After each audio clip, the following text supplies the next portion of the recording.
السلام علیکم دوستو، اردو کلاسک چینل پر خوش آمدید۔ معزز سامعین حضرات، آئیے سنتے ہیں آتون سیریز قسط نمبر 42۔ معزز سامعین، آپ سے امید کی جاتی ہے کہ ویڈیو کو لائک کریں اور چینل کو بھی سبسکرائب کر دیں، شکریہ۔ عذرا کو ایک ہی ڈر لگا تھا کہ کہیں اس کا محبوب عبداللہ بھی وہاں سے چلا نہ گیا ہو، لیکن جب ہم ملاقہ شہر کے باہر انجیر کے باغ میں پہنچے تو ہمیں پتہ چلا کہ ہسپان میں دوشیزہ کا محبوب عبداللہ بن علی وہیں موجود ہے اور غرناطہ جا کر عذرا کے باپ سے ملنے کی تیاریوں میں مصروف ہے۔ دونوں محبت کرنے والے ایک دوسرے کو ایک بار پھر اپنے سامنے پا کر خوشی سے نہال ہو گئے۔ عذرا نے اپنے محبوب سے میرا یوں تعارف کرایا کہ اگر میں اس کی مدد کو نہ آتا تو وہ واپس نہیں آ سکتی تھی۔ عبداللہ بن علی ایک وجیح اور عالی نسب نوجوان تھا۔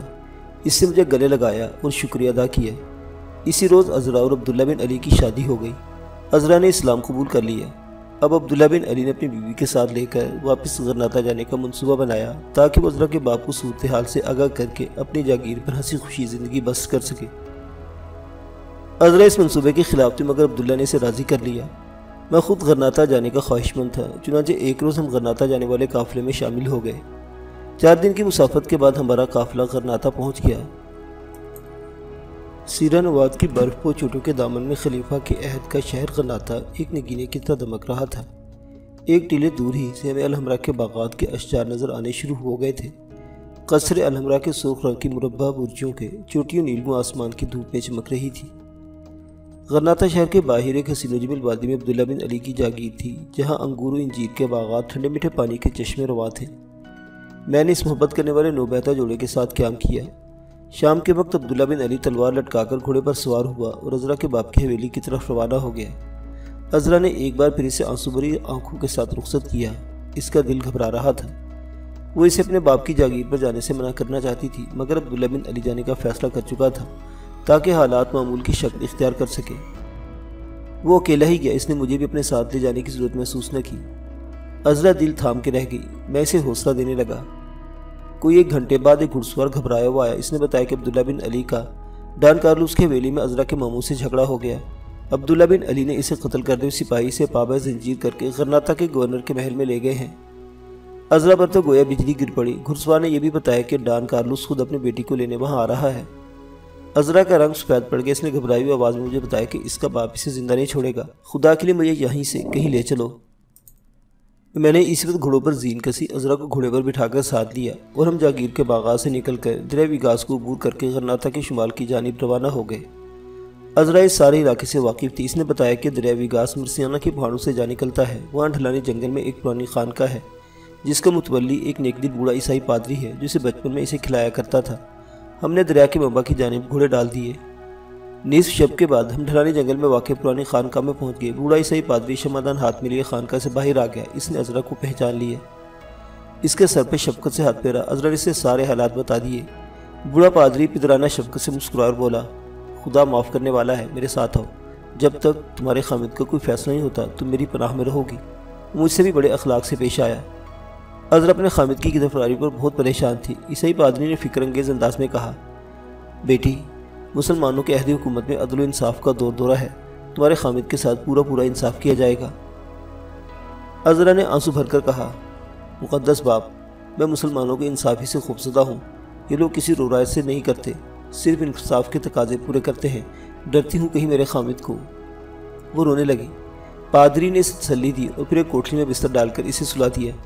اس کے بعد وہ میرے پاس آ کر بیٹھ گئے اور کچھ دیر باتیں کرتے رہے۔ میں نے ان کو بھی اپنے بارے میں یہی بتایا کہ میں ایک مصری سیاح ہوں اور عذرا کی مدد کے خیال سے اس کے ساتھ آ گیا ہوں۔ پادری مسکرایا، مبارک ہے وہ لوگ جو ضرورت مندوں کی ضرورتیں پوری کرتے ہیں۔ اب تم بھی آرام کرو، باقی باتیں صبح ہوگی۔ پادری اپنی کوٹھلی میں چلا گیا۔ میں وہیں گھاس کے بستر پر لیٹ گیا۔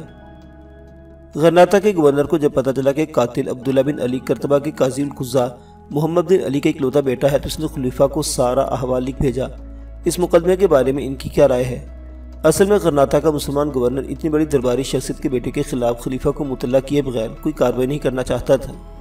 خلیفہ نے انصاف کے تقاضے پورے کرنے کے لیے قاتل کے باپ یعنی قاضی محمد بن علی کو غرناطہ روانہ کر دیا۔ غرناطہ کی عدالت میں خاص مقدمہ پیش ہوا۔ یہ ایک انوکھی عدالت تھی کہ انصاف کی کرسی پر باپ بیٹھا تھا اور ملزموں کے کٹہرے میں منصف کا اکلوتا بیٹا عبداللہ بن علی کھڑا تھا۔ عدالت میں لوگوں کا بے پناہ ہجوم تھا۔ میں بھی عدالت کے کونے میں فیصلہ سننے کے لیے بیٹھا تھا۔ قاضی نے مقدمے کے کاغذات کو دیکھا، گواہوں کی شہادت دی۔ اس کے بعد قاضی نے ملزم یعنی اپنے اکلوتے بیٹے کی طرف دیکھا اور باروب آواز میں پوچھا، تم اس مقدمے کے بارے میں کیا کہنا چاہتے ہو؟ عبداللہ بن علی نے کہا، میرے محترم باپ، میں۔ قاضی القضات نے گرج کر کہا، یہاں تم ملزم کی حیثیت سے لائے گئے ہو، میرے بیٹے کی حیثیت سے نہیں، اس لیے کسی رشتے ناطے کو زبان پر مت لاؤ۔ عدالت میں سناٹا چھا گیا۔ میں بھی قاضی صاحب کی عدل گستری پر حیران رہ گیا۔ عبداللہ بن علی نے عاجزی سے کہا، میں عدالت سے رحم کی درخواست کرتا ہوں۔ اس پر قاضی القضات اور قاتل کے والد گرامی نے انصاف کے بلند مسند پر بیٹھے بیٹھے کہا، دنیا سے انصاف اٹھ چکا تھا کہ اللہ تعالیٰ نے اپنے بندے حضرت محمد صلی اللہ علیہ وسلم کو دنیا کے لیے رحمت بنا کر بھیجا۔ دنیا میں حق و انصاف کا بول بالا ہوا، ظلم و ستم کا دور ختم ہوا۔ ہم سب اللہ جل شانہ کے احسان مند ہے کہ اس نے ہمیں ایک ایسی مکمل ہدایت سے مشرف فرمایا کہ جس میں نہ کسی کمی بیشی کی گنجائش ہے اور نہ ہی اس کی حاجت ہے۔ میں بھی اللہ تعالیٰ کا ایک بندہ ہوں اور اس کے رسول مقبول صلی اللہ علیہ وسلم کا ادنیٰ ترین غلام ہوں۔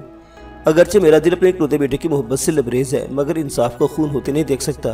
میں جس قانون کا امین بنایا گیا ہوں، میں اس میں مرتے دم تک خیانت کا تصور نہیں کر سکتا۔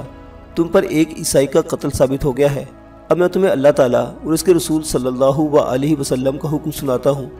اللہ تعالیٰ نے اپنے کلام پاک میں خون کا بدلہ خون قرار دیا ہے، اس کی روح سے میں تمہیں قتل کے جرم میں سزائے موت کا حکم سناتا ہوں، ما سوائے اس کے کہ مقتول کے وارث قتل کے بدلے خون بہا لینے پر تیار ہوں۔ قاضی نے اپنے فیصلے پر عدالت کی مہر ثبت کر دی۔ عدالت میں سناٹا چھا گیا۔ اس فیصلے پر مسلمانوں کے علاوہ یہود اور عیسائی بھی اشش کر اٹھے۔ کئی لوگ فرط عقیدت سے زاروں قطار رونے لگے۔ قاضی نے مقتول کے وارثوں سے پوچھا، ان کا جواب نفی میں تھا۔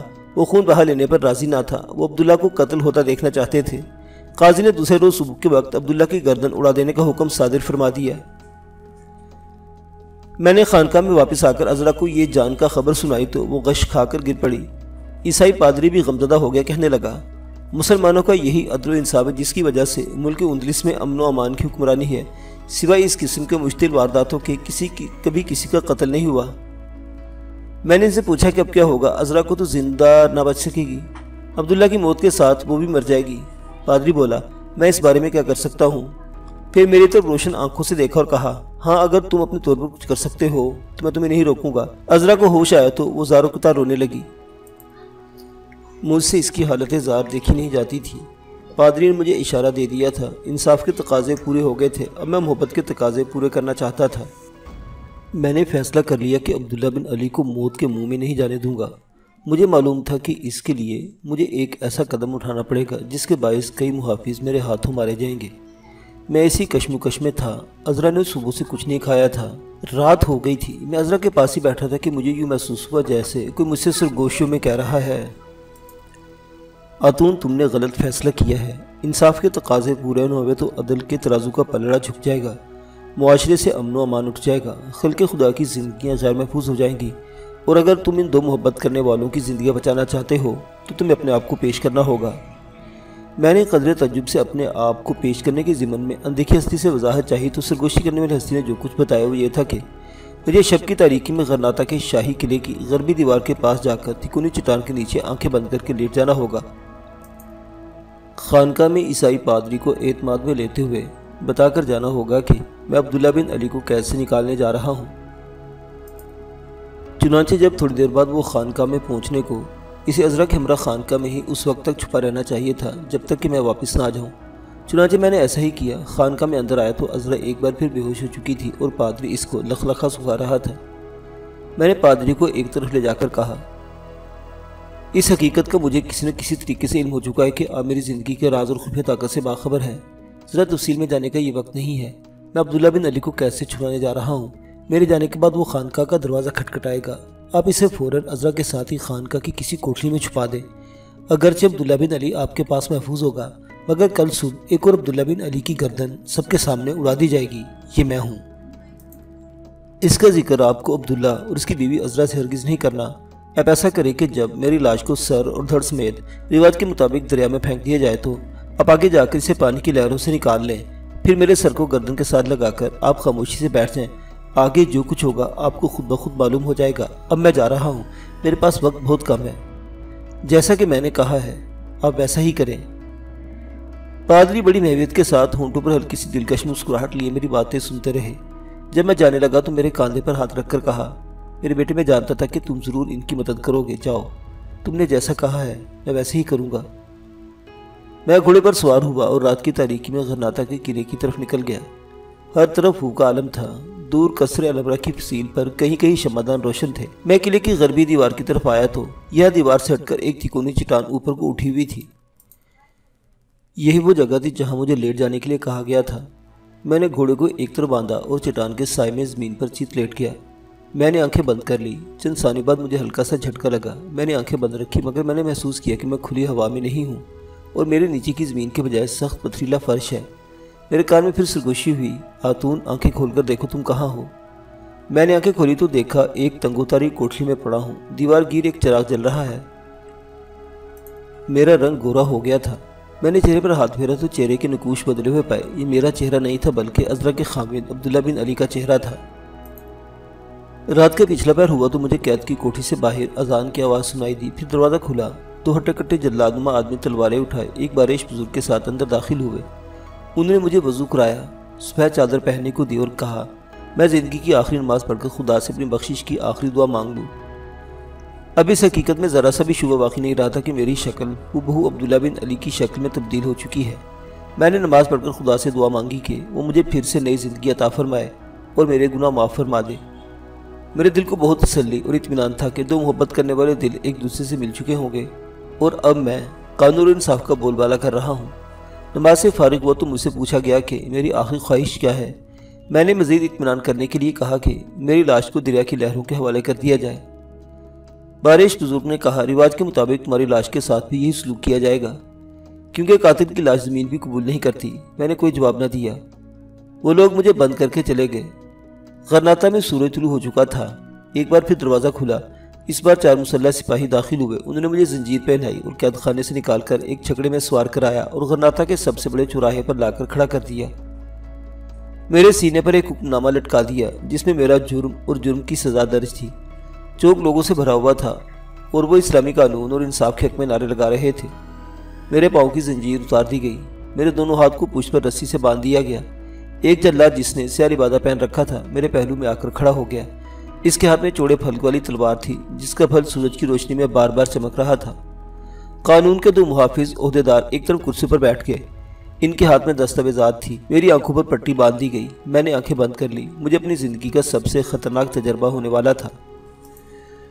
مجھے جلاد کی اپنے طرف آنے کی آواز سنائی دی۔ اس کے بعد میری گردن پر تلوار کا بھرپور وار پڑا اور میری آنکھوں کے سامنے اندھیرا چھا گیا۔ اگلی صبح پادری خانقاہ پر تالا ڈال کر شہر کے چوک میں آ گیا جہاں میرا سر قلم کیا جانے والا تھا۔ پادری کا بیان تھا کہ مجھے چوک میں عبداللہ بن علی کی شکل میں دیکھ کر حیرت زدہ ہو کر رہ گیا تھا۔ پھر اس کے سامنے میرا سر دھڑ سے الگ کر دیا گیا۔ لوگوں نے اموی خلیفہ کے حق میں اور انصاف کے لیے نعرے بلند کیے۔ اس کے بعد میرے دھڑ اور سر کو ایک بوری میں بند کر کے چھکڑے پر ڈال دیا گیا اور چھکڑا مسلح گھڑسوار سپاہیوں کی نگرانی میں دریا کی جانب روانہ ہو گیا۔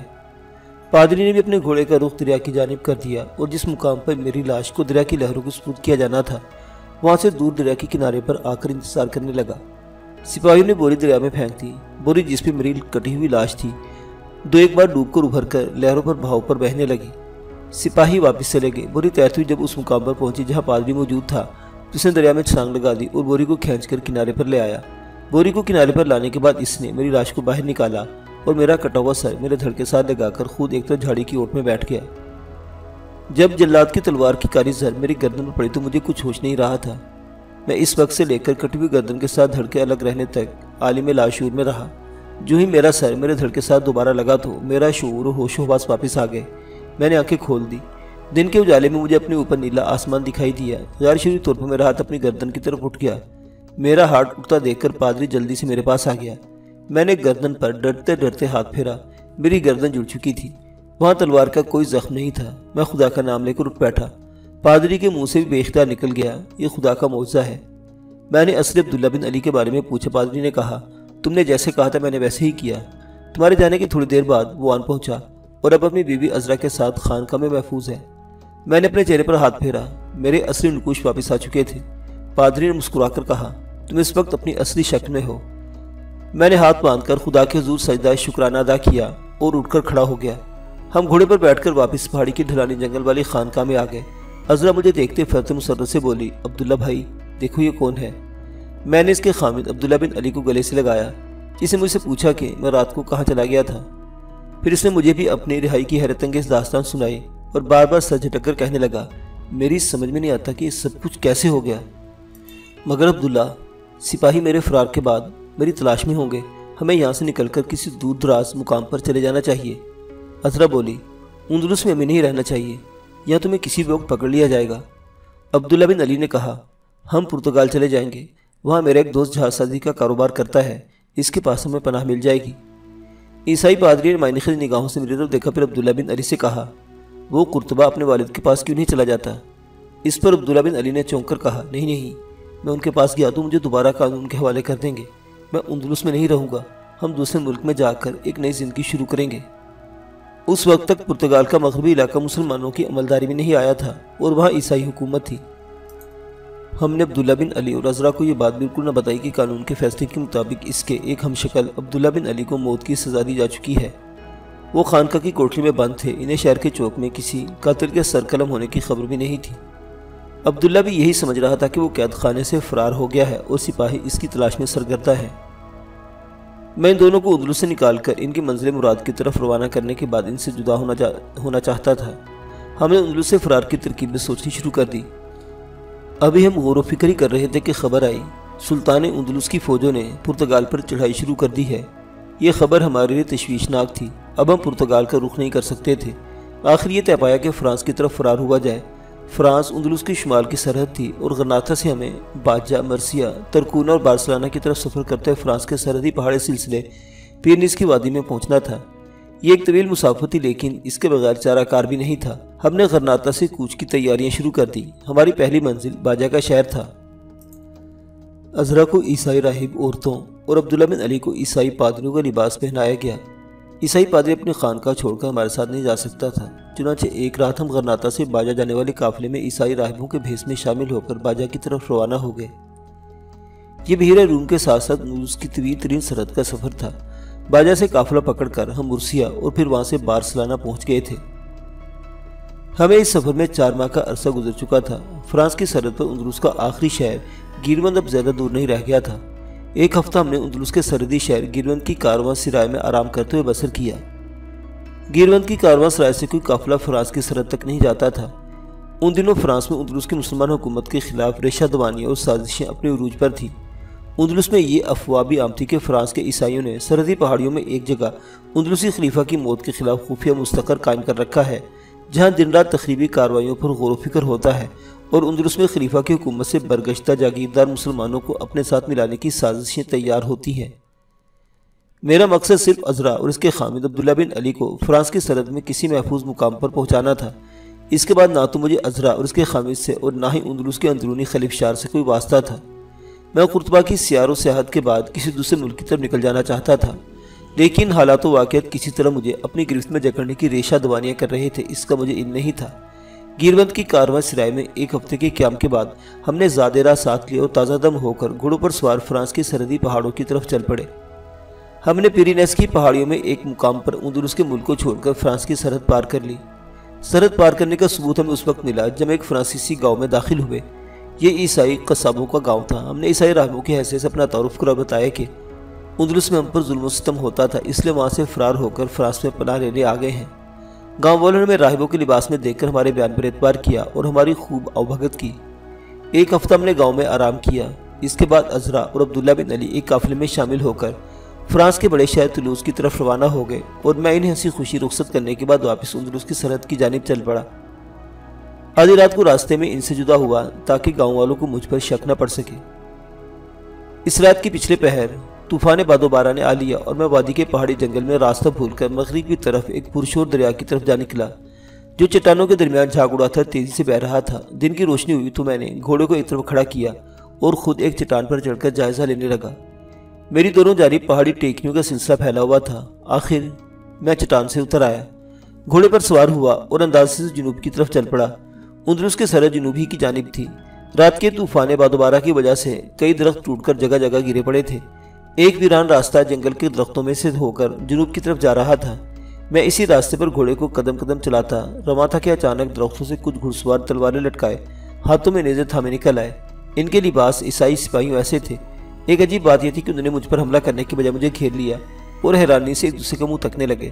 پھر ان میں سے ایک سپاہی جو ان کا سالار لگتا تھا میرے قریب گھوڑا لا کر بولا، لیوگو، کیا تم زندہ ہو؟ ہم تو تمہیں مردہ سمجھے ہوئے تھے، جلدی سے ہمارے ساتھ چلو، شارلیمان تمہیں دیکھ کر کس قدر خوش ہوگا، مگر تم اندلسی مسلمانوں کے نرغے سے زندہ کیسے نکل آئے؟ میں ایک لمحے کے اندر اندر سمجھ گیا کہ میں کسی دوسرے کا ہم شکل ہو کر یہاں نمودار ہوا ہوں۔ کوئی لیوگو نام کا عیسائی تھا جو یقیناً مر چکا ہے اور میں اس کی شکل میں یہاں ظاہر ہو گیا ہوں۔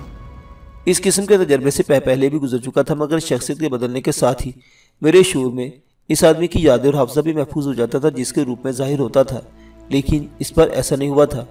مجھے ابھی تک معلوم نہیں تھا کہ لیوگو کون ہے، وہ کس مشن پر اندلس گیا تھا، اور شارلیمان کون ہے جسے لیوگو کو یعنی مجھے اس مشن پر بھیجا تھا۔ ایک خیال میرے دل میں ضرور آیا کہ یہ فرانسیسی عیسائی تخریب کار ہیں جو اندلس اور فرانس کی سرحد پر اندلسی مسلمانوں کے خلاف سازشوں میں مصروف ہیں، اور جن کے بارے میں اندلسی میں سن چکا تھا۔ میں نے ابھی تک کسی قسم کا تعجب کا اظہار کرنا مناسب نہ سمجھا اور خود کو لیوگو ہی ظاہر کرتے ہوئے ان عیسائیوں کے ہمراہ چل پڑا۔ وہ راستے میں مجھ سے یہ پوچھتے رہے کہ میں کیسے زندہ بچ کر آ گیا ہوں۔ تمہارے ساتھ جو آدمی گیا تھا، اس نے شارلیمان کو آ کر بتایا تھا کہ اس نے تمہیں خود مسلمان سپاہی کا تیر کھا کر چٹان سے دریا میں گرتے دیکھا ہے۔ میں نے انہی کی زبان میں کہا، تیر مجھے نہیں لگا تھا اور میں نے خود دریا میں چھلانگ لگا دی تھی، اور پھر دریا میں تیرتا ہوا دور نکل گیا تھا اور بڑی مشکل سے سرحد پار کر کے یہاں پہنچا ہوں۔ باتوں ہی باتوں میں بڑی ہوشیاری کے ساتھ میں نے ان سے اتنا ضرور معلوم کر لیا کہ لیوگو ایک سودانی غلام تھا جن پہاڑیوں میں فرانسیسی تخریب کاروں کے ساتھ شارلیمان کا دست راز تھا، اور خلیفہ اندلس کے ایک غدار چچا سلیمان کے نام اس کا ایک خاص پیغام لے کر کرتبہ گیا تھا کہ واپسی پر اندلسی سپاہیوں سے مدبھیڑ ہو گئی۔ لیوگو کے ساتھ 3 فرانسیسی بھی تھے جنہیں بھیس بدل رکھا تھا، ان میں سے 2 مارے گئے، ایک فرار ہونے میں کامیاب ہو گیا، اس نے لیوگو کو تیر کھا کر دریا میں گرتے دیکھا تھا۔ میں اب اپنے آپ کو شارلیمان کا وفادار سودانی غلام لیوگو ہی ظاہر کر رہا تھا۔ یہ سپاہی مجھے جنگل کے ایک خفیہ اڈے پر لے گئے جو ایک پہاڑ کے غار کے اندر تھا۔ یہاں میں نے پہلی بار فرانسیسی تخریب کاروں کا سالار شارلیمان کو دیکھا۔ وہ سرخ و سفید تنومند نوجوان تھا جس نے چمڑے کی لمبی جیکٹ پر تلوار لگا رکھی تھی، سر پر ایک ترچھی ٹوپی تھی جس میں باز کا پر لگا تھا۔ اس کے ارد گرد 6-7 فرانسیسی فدائی تھے۔ مجھے دیکھتے سے اپنا باہیں پھیلا دی اور مجھے گلے سے لگا لیا۔ لیوگو، لیوگو، خدا کا شکر ہے تم زندہ بچ گئے، میرا دل کہتا تھا کہ تم زندہ ہو۔ ان کمبختوں نے مجھے تمہاری موت کی خبر سنا کر میرا دل توڑ دیا تھا۔ ہم ایسے وفادار عیسائی دوستوں سے ہاتھ نہیں دھو سکتے۔ اس نے میرے آگے پھل اور دودھ رکھا۔ میں نے اسے بھی وہی کہانی سنا ڈالی جو اس سے پہلے فرانسیسی سپاہیوں کو سنا چکا تھا۔ ایک خوبصورت نوجوان عورت غار کی کوٹری سے ہاتھ پھیلائے میرا نام بار بار پکارتے میری طرف بڑھی۔ شارلیمان نے مسکرا کر کہا، تمہاری بیوی لوسی بھی تمہاری موت کا سن کر نڈھال ہو گئی۔ میں چونک پڑا۔ میری بیوی لوسی کے مارے خوشی کے آنسو نکل رہے تھے اور بار بار کہہ رہی تھی، میرے پیارے لیوگو، تم زندہ ہو، تم زندہ ہو۔ اور میں سوچنے لگا کہ یہ میں کس جھنجٹ میں پھنس گیا ہوں۔ معزز سامعین حضرات، تاریخ کے مسافر آتون کی داستان حیات ابھی جاری ہے۔ بقیہ واقعات اگلی قسط میں۔ دیکھتے رہیے اردو کلاسک۔ اللہ حافظ۔